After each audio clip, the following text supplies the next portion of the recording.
Hey guys, Sethly here, back with another Apex Legends video. I hope you're all having a fantastic day. Now in today's video, we're going to be covering some news we did get from the developers over the past couple of days. But first off, I did want to apologize for not uploading the past 2 days. I've been dealing with some really tough personal problems. So thank you guys for your understanding and especially all the support on Twitter. It really does mean a lot.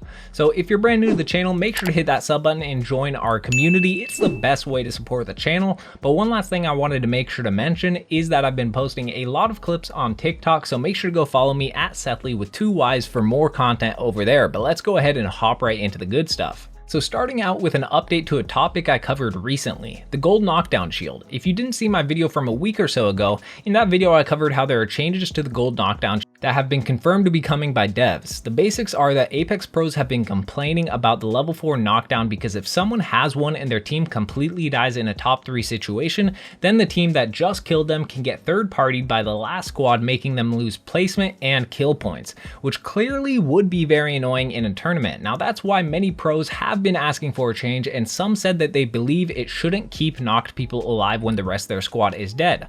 Or maybe they could increase the speed at which someone self-resed, so either they get up or die faster. Now these are both some pretty good concepts for what they could do to make a noticeable difference, but they decided to go with a third option that I did not expect at all. Josh Medina, producer at Respawn, tweeted out saying, "Since we're removing gold res shields from tournaments, these end circles are about to be crazy. Excited to see what the end game looks like without relying on gold res for placement." When I saw this, I was really surprised because we hadn't heard it from any other source. I had no clue, and it was a bit of a random thing to say. However, Shahin, who works for the competitive gaming section of Apex and EA and Respawn, also confirmed it by saying, "Yep, this is happening. Excited to see how it will impact the end game." Now I definitely agree with them. I'm super excited to watch a tourney so we can see what the end game is like without it. But this also makes me think, what are they going to do with it in the normal game and not tournaments? Do you think they will make the change permanent across every part of the game if the test in tournaments goes swimmingly well? I'm really curious about the popular opinion on this, so make sure to comment down below what you think. I love to read your comments. But someone else tweeted at design director at Respawn, Jason McCord, asking about the Octane buff that they have been working on and has already been confirmed to be coming at some point in the future. He said, "Would you agree that Octane's movement needs a buff? If not, what are your opinions on it? I always thought he should have some movement capabilities not unsimilar to a pilot, but that's just me," which is definitely a reasonable question. Jason McCord replied saying, "We struggle with making Legends too fast. It really destroys understandable combat when somebody can flank and reposition too fast, but we know Octane is a quote-unquote speed guy, so it's tough." Thinking back, I do remember them making changes to how fast Bloodhound runs in their ultimate and how fast Bangalore runs with her passive. My thoughts on Octane is that his jump pad could use adjustment or his entire kit could use a rework. Now, as of right now, this Octane buff has been a really hot topic and probably one of the most theorized future updates at this moment, so make sure to comment down below your concept buffs and maybe I could make a video on some of the best ones if you guys are interested in that. There's also some more news about a certain character named Crypto. Someone tweeted at Jason McCord saying, "When is Crypto going to get a buff? Because as a Crypto main, I feel like he can be a liability having to tap into his drone every time he needs to scout." This got a response from Jason McCord that I was very surprised by. He said, "We are talking about stuff still a ways out probably, but agree that he needs something."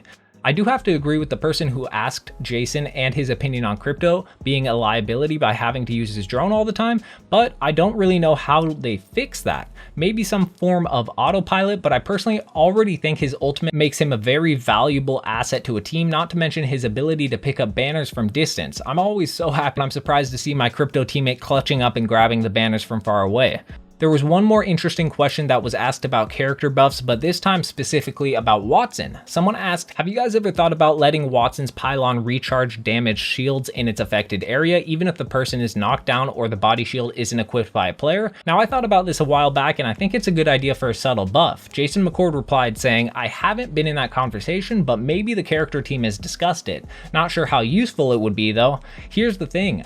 I definitely think it would be useful, especially in rank, so you would not have to worry about shields as much and stock up on extra armor or swap armor mid-fight that has already been charging up and healed up. While I have no clue if this will ever be considered as an addition, I do think it is worthy of discussing. But lastly, there is one more thing, and this time it's about streamer mode. Now, back off my jinx, the homie and a fellow YouTuber tweeted Jason McCord asking if they can get some information on streamer mode, and he asked Jason if he was aware of the issue.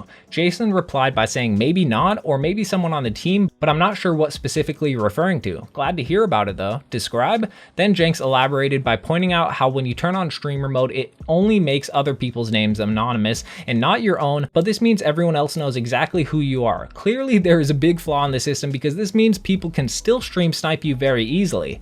He added that the last time he heard about it was from Jay about 3 months ago, and he doesn't even work at Respawn anymore. But that's all we know about it as of right now, so hopefully they'll make a change as soon as possible to streamer mode. But make sure to let me know down in the comment section below what you think about all of this, because as a creator myself, I see this as a big problem. But if you enjoyed the video, make sure to hit that like button. It really does help me out a ton. And if you're new to the channel, make sure to hit that sub button and turn on the notification bell. It's been your boy Sethly, and I'm out. If you made it to the end of the video, comment down below your best concept for a crypto buff.